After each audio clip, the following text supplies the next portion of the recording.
So now we got PAWG Hunter versus box2box, and then we're going to see Carboni versus box2box.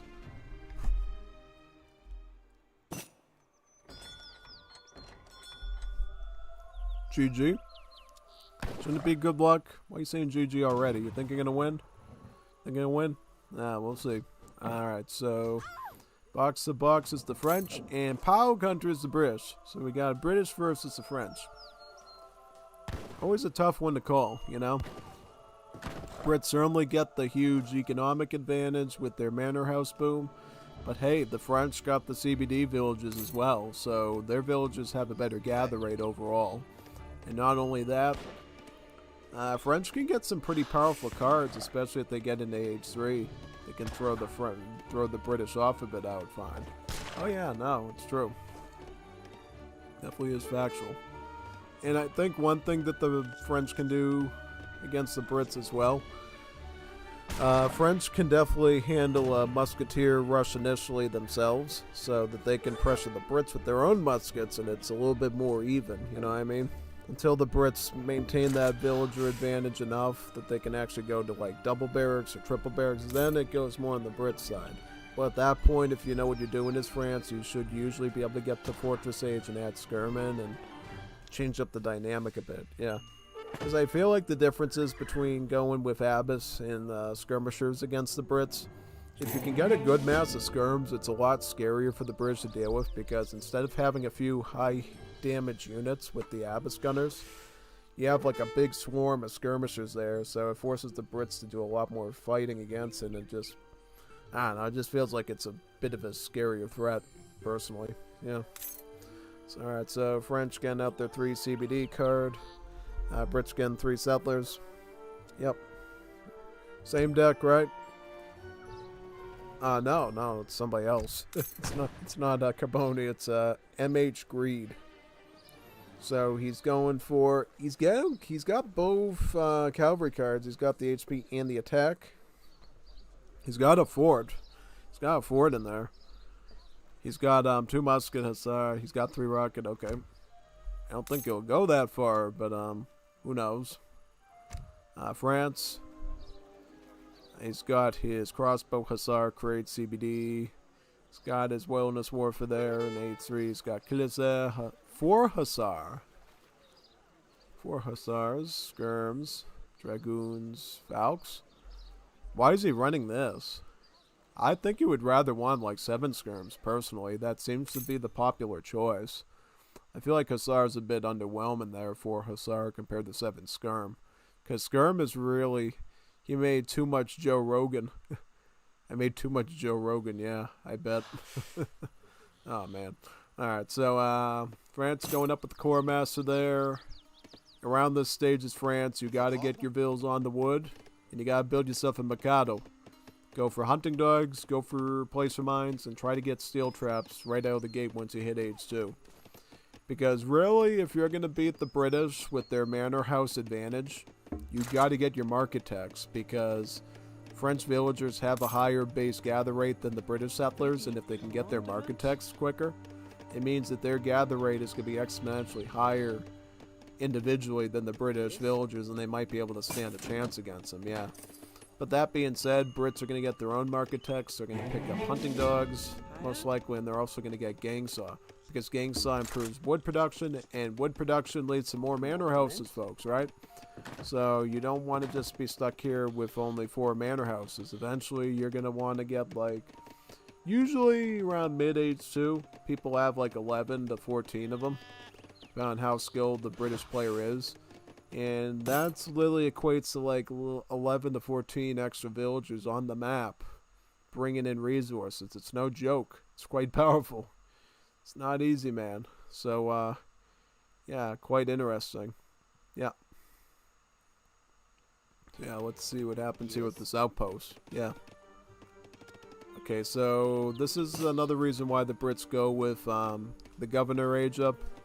They get this outpost wagon, they can stick it right in front of their barracks, and it ends up giving the British a nice strategic advantage on the battlefield, because when the French player tries to come in with their own muskets, they have to deal with that outpost firing at them and making their combat a little bit less efficient. So there's a method to that madness, basically.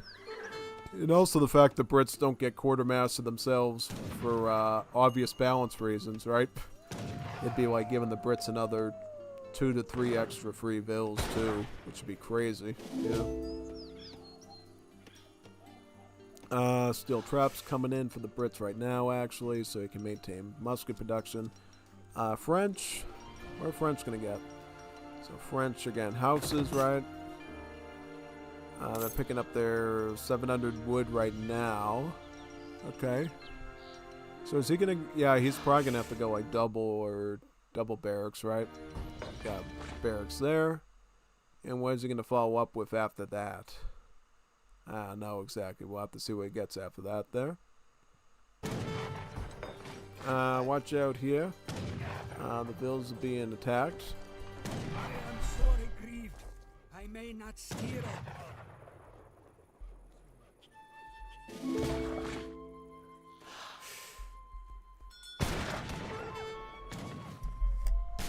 Oh, looks like the Explorer is under pressure now. Should be wiped out pretty easily. Yep, there you go. Muskets coming out of France. Yep.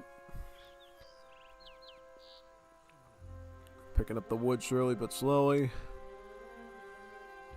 Double barracks from the Brit right now. I would watch out for that if you're French, because the Brit production is already coming upon you, man. He's already got 16 muskets here, and you haven't even gotten your first batch out yet. This is a huge discrepancy that you need to make up somehow. You're done. Yeah, not good. Okay, so yeah, he can. Thankfully, he has the town center cover fire ablaze, but you know, you got. See, this is bad because now he's gonna lose muskets. Kind of has to wait around here now as vills are not gathering reeds. Yeah, this is bad. This is horrible. Once the Brits get to this level of comfort where they have this much troops on top of your TC and they're stopping your vill production, then it's a problem. Now, one thing you can do with French, which you're seeing right here, the French villagers, the CBDs, actually can engage in combat because they have 40% pierce armor, they have all this HP and all this range attack. So they can comfortably engage in combat against muskets. And not only that, they have a range of 16, so they can actually outrange the muskets and put them into check, you know? Assuming you got enough of them. If you don't have enough of them, it's not that good. But France does also get their crossbowmen shipping in, so they're going to apply that as well. Looks like. Yeah, and they also have these leftover muskets that didn't fall yet. Looks like right now, box2box is eking his way out. Slowly but surely pushing these troops out of here. And, yeah. He's good now, right? Yeah. He's gonna get his 700 coin in, right? 700 coin. Looks like he survived, at least for now. Brits are gonna add in longbowmen now. So, kind of a surefire way of dealing with any French muskets now. So that addition to longbowmen is pretty scary there. Yeah, see, the longbowmen will outrange the CBDs, so good luck using a CBD defense against longbowmen though. Quite dangerous, yep.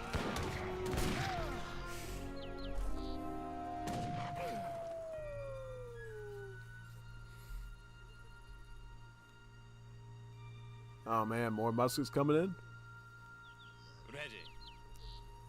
Ready. 5 vills? Oh, 4 vills. Did he go for 5 vills already? No, not 4 vills. Did Brits get 5 villagers? Can't remember. They might have at one point. I can't recall. But either way, he is getting an extra villager card there, so Brit economy looking really nice right now. Whereas the French are sort of just scrambling for all this space. Not really able to do much. The French will go full crossbow though, because he knows he's massing out the muskets. And that's really all he can do for this defense right here is go archer, archer, archer. Archer, archer, archer. Like that, yeah.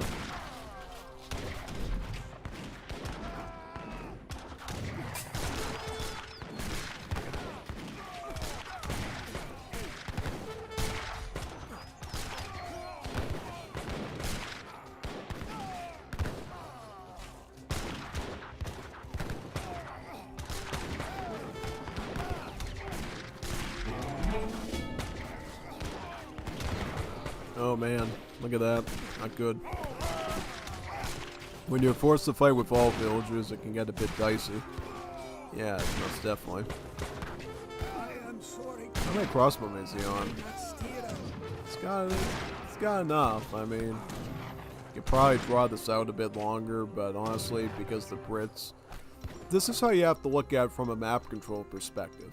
If you got a player who's perfectly fine in their base and not dealing with any sort of danger, and they're just able to keep pumping and pumping economy, like constantly, they're usually going to be the one to win, even if it seems like the other guy's sort of somehow defending.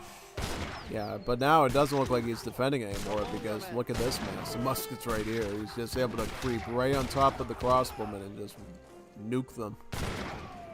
And now it's, again, Bill the musket. And that's just going to be a losing battle, because that's your economy.